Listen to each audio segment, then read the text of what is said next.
तो ये वक्त की मजबूरी थी, आपसे थोड़ी सी दूरी थी। एक बार आपके लिए ज़ोरदार तालियां बजा दीजिए जो यहाँ बैठे हुए हैं। डॉक्टर साहब, सारे सवाल छोड़ के मैं एक सवाल लेना चाहूँगी, क्योंकि इतनी सारी महिलाएं यहाँ बैठी हुई हैं, सब इधर उधर हिल गए लेकिन ये नहीं हिली। तो मेरा आपसे सवाल ये है कि महिलाएं जो कि घर को सबसे ज़्यादा समय देती हैं और वक्त पड़े तो बाहर भी हमेशा तत्पर खड़ी रहती हैं, तो इनके लिए मैं आपसे कोई ऐसे सुझाव जानना चाहूँगी ताकि इनके घुटने और इनकी कमर, इनका शरीर ना दुखे, ऐसे क्या ये घरेलू उपाय अपनाएं?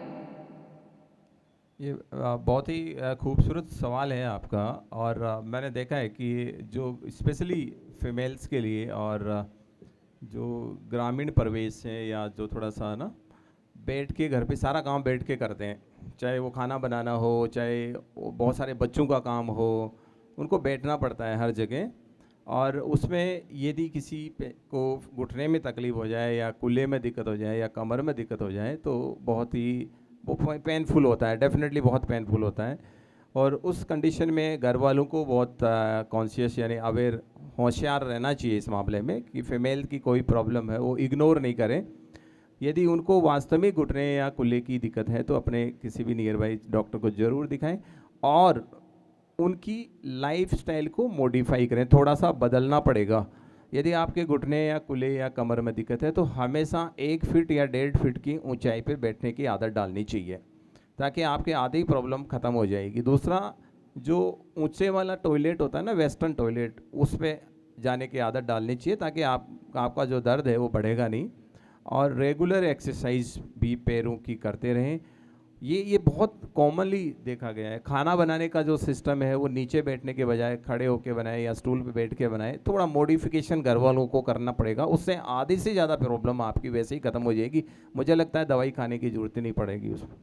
डॉक्टर साहब, मुझे अभी थोड़ी देर पहले मालूम चला कि आपके कुछ पेशेंट्स भी यहाँ आए हुए हैं हाँ, हमारे एक जिनको आपने बिल्कुल फिट कर कुछ दिया। मतलब जिसको कहते हैं ना स्टार पेशेंट तो नहीं बोलेंगे अब इनको, अब ये ठीक हो गए हैं और सोसाइटी की जो रफ्तार है उसमें जुड़ गए हैं।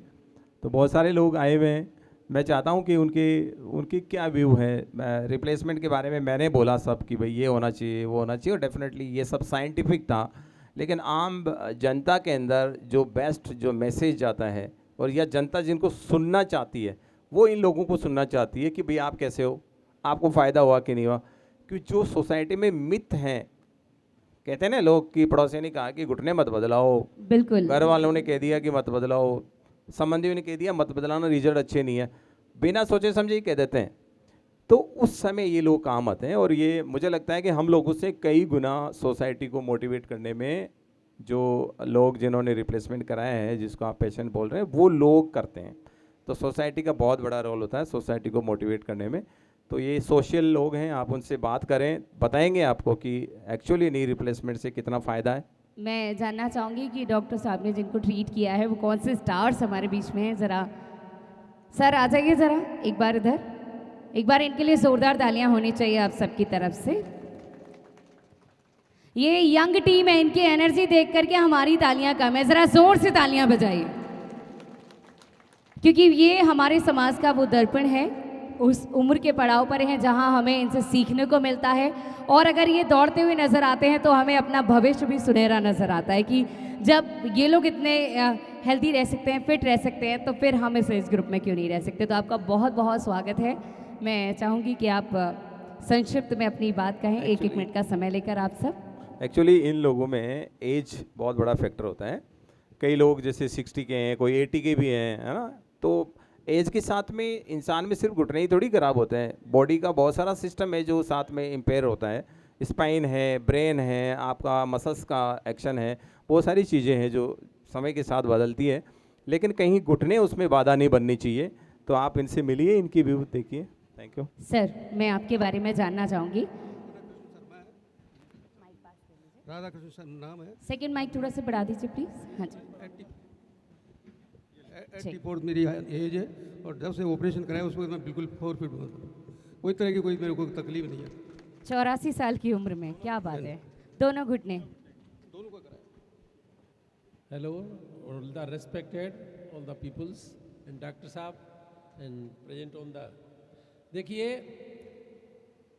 वैसे मेरी एज 70 को क्रॉस कर चुका मैं, लेकिन मुझे बड़ा डर था कि भाई रिप्लेसमेंट के बाद कहीं ऐसा न हो जाए। तो पहले तो घर वाले बोले भाई चारों धाम करया, पता नहीं क्या होगा, लोगों में इस तरह की भ्रांतियाँ पड़ी हुई थी। लेकिन अच्छा था कि मेरे साथ जो फिजिक्स के लेक्चरर थे वो अपना ऑपरेशन करा चुके थे डॉक्टर साहब से। मेरे पास बहुत सारे ऑप्शन थे, कोई कहता वहाँ कराइए, कोई कहता यहाँ कराइए, लेकिन बाद में ये पता लगा कि डॉक्टर साहब हजारों ऑपरेशन कर चुके हैं। तो मैंने मणिपाल को चुना और डॉक्टर साहब से बात की, 2 मीटिंग की, तो इन्होंने हौसला बढ़ाया, बोले 100% गारंटी है, कोई ऊपर वाला सब सही करेगा।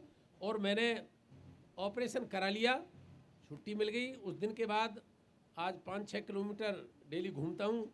और एक मैराथन जो दौड़ आयोजित की थी इन्होंने, मैं उसके अंदर भी गया, वहाँ भी मेडल जीता। और उस समय मेरे को 2.5 या 3 महीने हुए थे। तो डॉक्टर साहब का जो रेस्पॉन्स था बहुत बढ़िया था। और क्वालिटी इनकी सबसे बड़ी ये है कि डॉक्टर में जो क्वालिटी होती है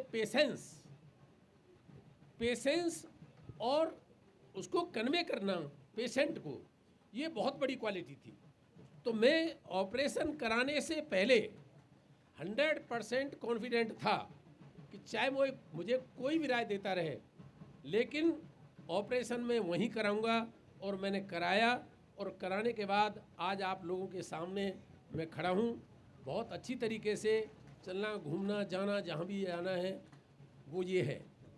वैसे ये कुल मिला के मैं आपसे कहूँगा, मैडम बहुत सारी शेरें पढ़ रही है।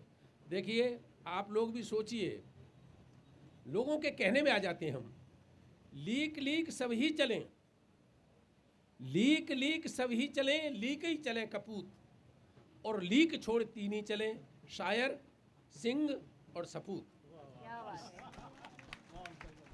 Thank you sir. तो इस तरीके से अब मैं आगे उनको देता हूँ। थैंक यू वेरी मच जो आपने टाइम दिया। हाँ, डॉक्टर साहब को बहुत बहुत धन्यवाद। मेरे पैरों को आज से 8 महीने पहले मैंने ऑपरेशन कराया। मैंने 8 महीने पहले ऑपरेशन कराया है। ऑपरेशन कराने के पहले डॉक्टर साहब से मिलने के पहले मैं 3 अदर ऑर्थोपेडिक्स को कंसल्ट कर चुका था, लेकिन मैं ऑपरेशन कराना नहीं चाहता था। डॉक्टर साहब से मिलने के बाद मेरी पूरी धारणा चेंज हो गई।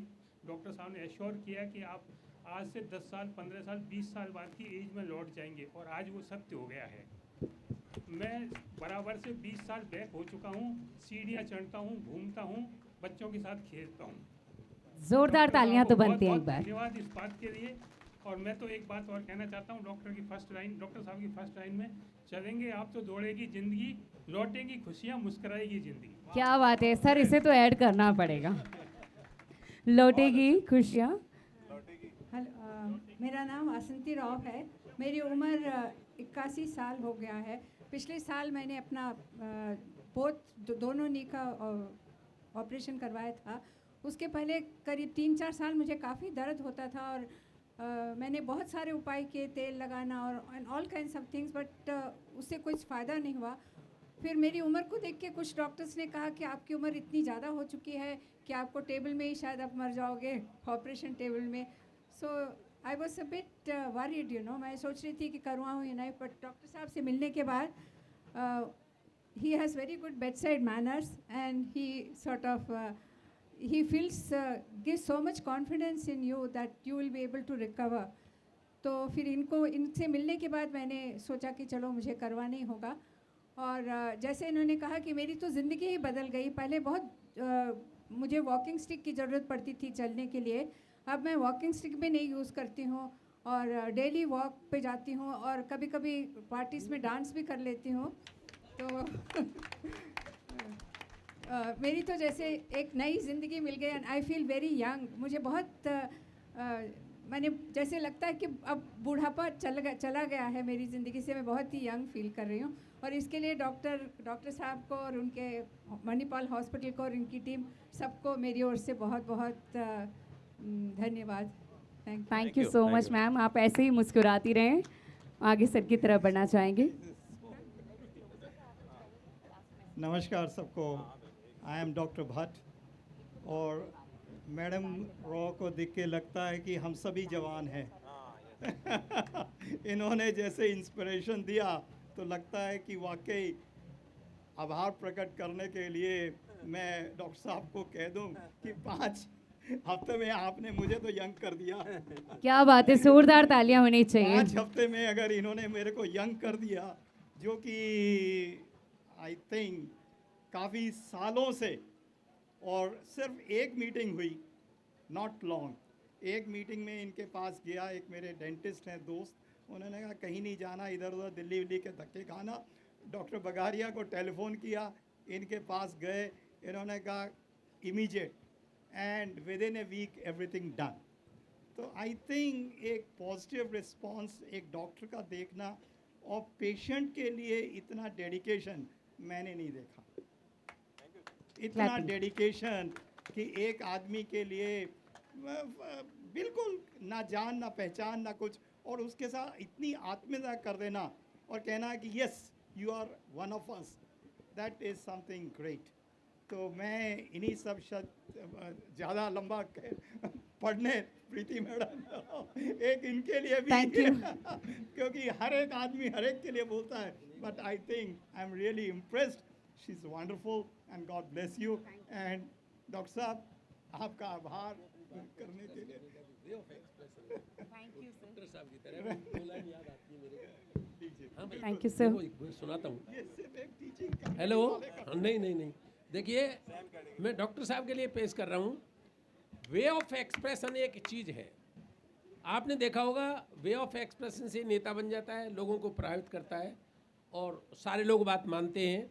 और मैं डॉक्टर साहब की बात से प्रभावित हुआ, तो मैं एक लाइन पढ़ूंगा, देखिए कि पत्थर ही पिघलान कहो, पत्थर ही पिघलान कहो, करुणा की